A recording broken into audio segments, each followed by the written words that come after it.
Trump had a thing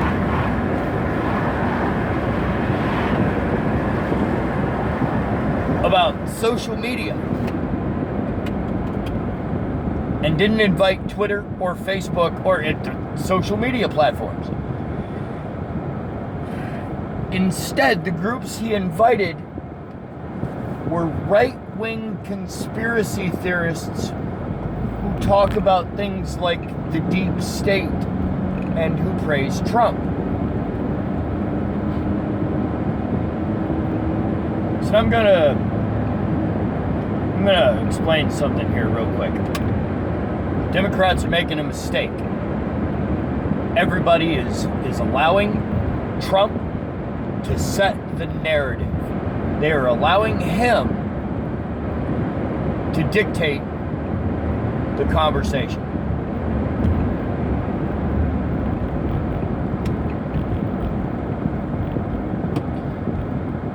The conversation we have to have is immigration. Why? Because he's made it a fucking humongous issue. It really wasn't that big an issue before. There were problems, sure. Were they this level of problem? No. No, this situation has been amped up by the attitude that has been... If you don't understand how this situation has been created, there's no way I can convince you of it. So let's just move right past that. Immigration is now a topic we have to discuss because Trump has made it a topic we have to discuss. He has set the narrative there. Think about all the things that he takes a huge stance on. The shit he kind of waffles back and forth on, tries not to do, like war in the Middle East. He doesn't want to do that. That's not one of his platforms. He wants troops to come home. And that, if he can do that, if he can bring troops home and stick with his whole fucking thing, before the 2020 election, if he can get the troops that are in the Middle East home, that'll benefit him. I don't like falling on one side or the other. I don't like giving anybody credit for shit that they really didn't have anything to do with. The economy ain't Trump's doing. It was going fine before he got in there. He acts like he jumped into the driver's seat and hit the gas and now it's all his doing. No. We were already chugging along at pretty good speed, picking up speed, when he jumped in and tried to act like he was hitting the accelerator harder.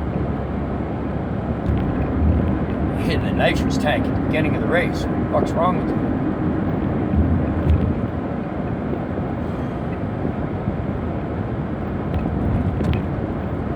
Gotta watch out for his talking points. You cannot let Trump set the narrative. Not on immigration, not on gun control.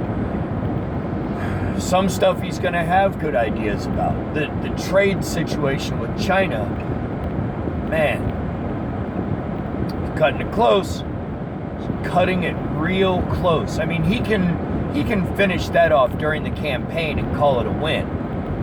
But he has to have that done before November 2020. Has to.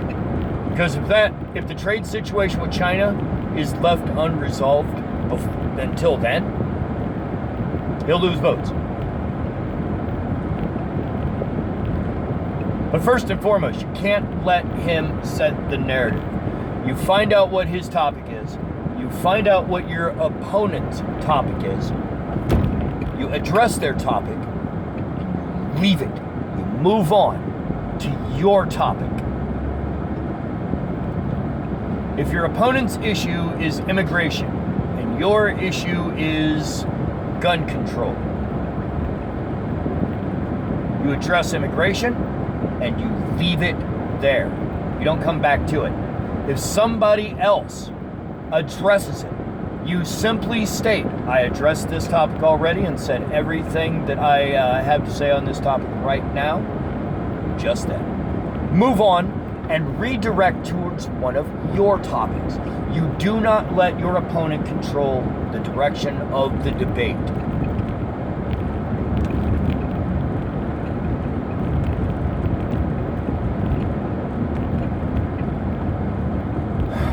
No matter what, you have to get past the apathy of the American voter to be able to win the 2020 election. You're going to have to either make it work to your advantage like Trump did in 2016, or you're going to have to make it work to your advantage like whoever could have gotten that 42% of the fucking vote.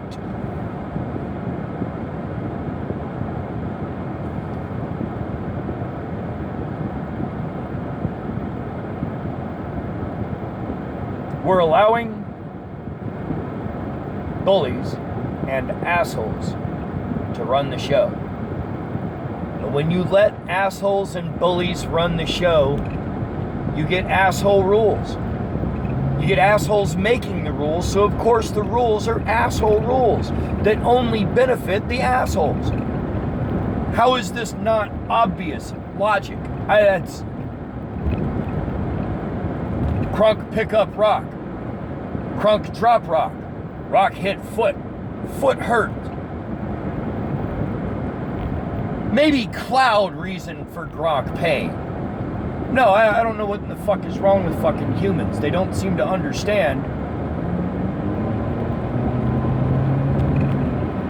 Simple logic. Simple logic.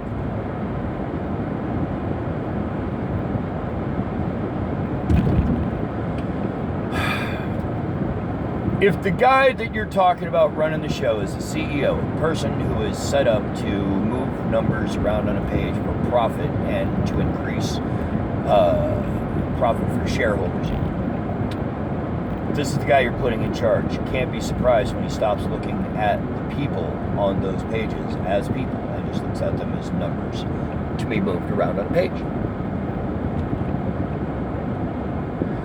Directing Trump's narrative isn't that hard. His mind isn't really all that fucking complex. None of you humans are. You really know. Trump is interested in benefiting Trump first and foremost and always.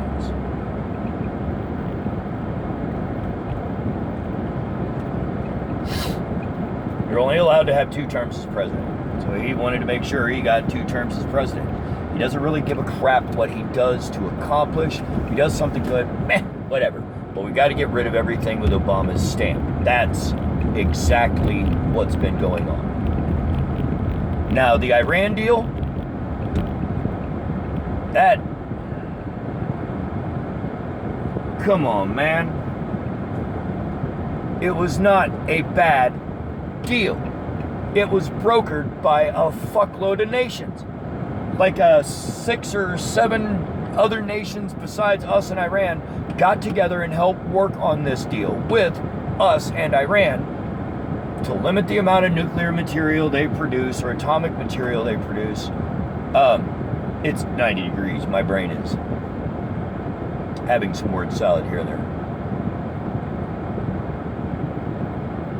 The deal was being adhered to. They were keeping their numbers reduced. We can clearly see from fucking satellite photography that they were not doing anything outside of the deal.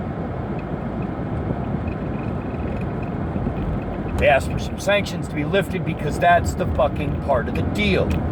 They stopped, looking like they're enriching, uranium or plutonium or blah, blah, blah, whatever they use in fucking nuclear bombs now. I'm not up to speed on our mass destruction weapons, sorry.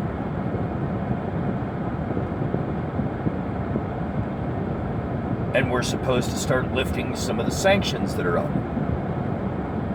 What sanctions have been lifted?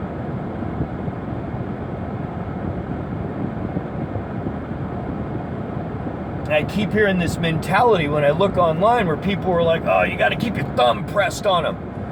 Fuck you, man. Look, you know what this is? Donald Trump is running the fucking deals like you see every businessman in every fucking movie do. He comes in and he goes to try and fucking, renegotiate, and the first thing he does to the hostage takers is he hangs up on them. Oh, no, don't worry. They'll come back. They'll be back to the negotiating table. Blah, blah. No.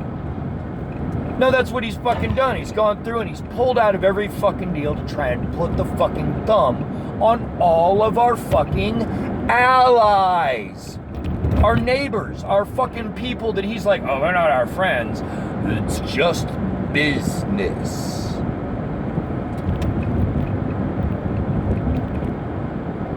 Letting an asshole control the narrative, you're going to get an asshole narrative. Which was my original point, is that we are making a huge mistake, all of us, by allowing Donald Trump to set the narrative. Address his position. Certainly, he has a position. Define it. What is his position? Lay it out. Agree with it? Yes? No? Good. Well, you should be able to defend it. We'll get on to that. And if your defense for it is, grr, racism, my country, fuck you. Fuck you and your ancestors that came over here without it being our country.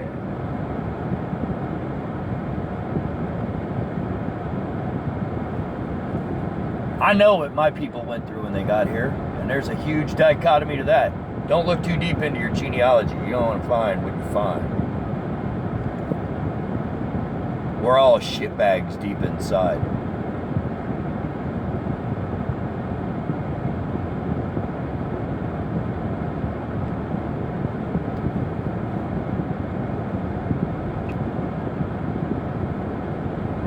Do not let your opponent control the narrative.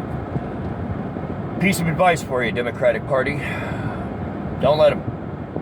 Take his position, any position he's got, look at it, formulate your response to it, your position on his issue, and then drop it.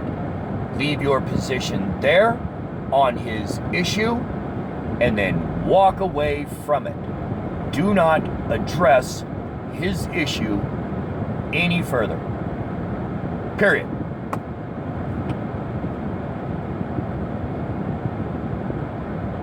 If somebody asks you, well, again, sir, what's your opinion on immigration? You can simply refer back to, I laid out my position as I am willing to state it just a few moments ago. You can refer back to that.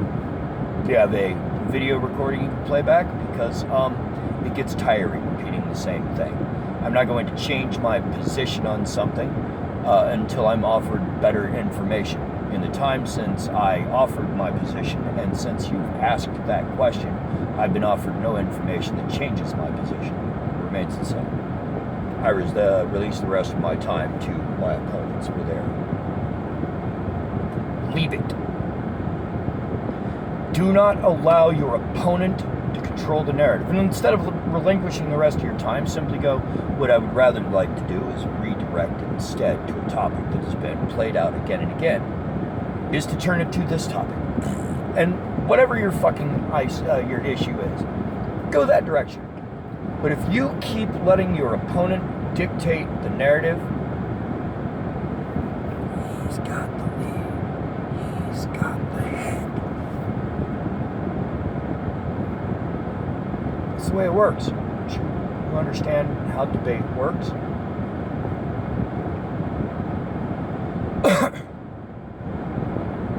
And there's a huge part of the reality TV part to it, you know. In order to get people fired into the debate, you're gonna have to get the people interested in your issue. It's take a lesson from Trump. He watched reality TV. He's run reality TV. You have to get your audience to polarize for you. And you can't relinquish your hold on position on the island. You have to make sure that you are getting the biggest slice of the market. That's what he did. He entertained. Are you not entertained? Fuck yeah, that's how he got the election. Entertained you. Fuck, South Park made a joke of it about Canada having a Trump president because, you know, they thought it was all funny until it was time to vote. And then, you know, ha ha ha. And by then it was too late. What are you going to do? Well, what you're going to do is you're not going to let him set the narrative. If you want to stand up to the policies of racism that the administration is putting forward with their policies on immigration, this insistence, this demand that he can go against the Supreme Court with an executive order to go ahead and put a citizenship question back on the U.S. Census. And if you need explained to you one more fucking time why it's not there, because in 1940 it was there, in 1930 it was there, in 1920 it was there, and it wasn't really that big of a problem until in 1942 they went ahead and decided that since the Japanese bombed Pearl Harbor, they were going to lock all the Japanese Americans up in camps. So saying that it can't happen again is stupid. There are rules to prevent it from happening again, sure. But does that mean it can't happen? No. Not only can it happen, it has happened. Here.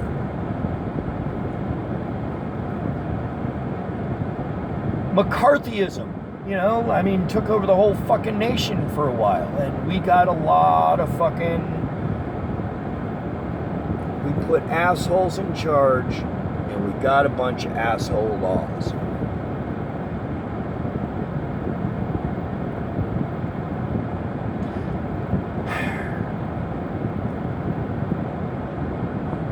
I don't have time because I have a timer on this thing that tells me how much time I have before I start rambling on.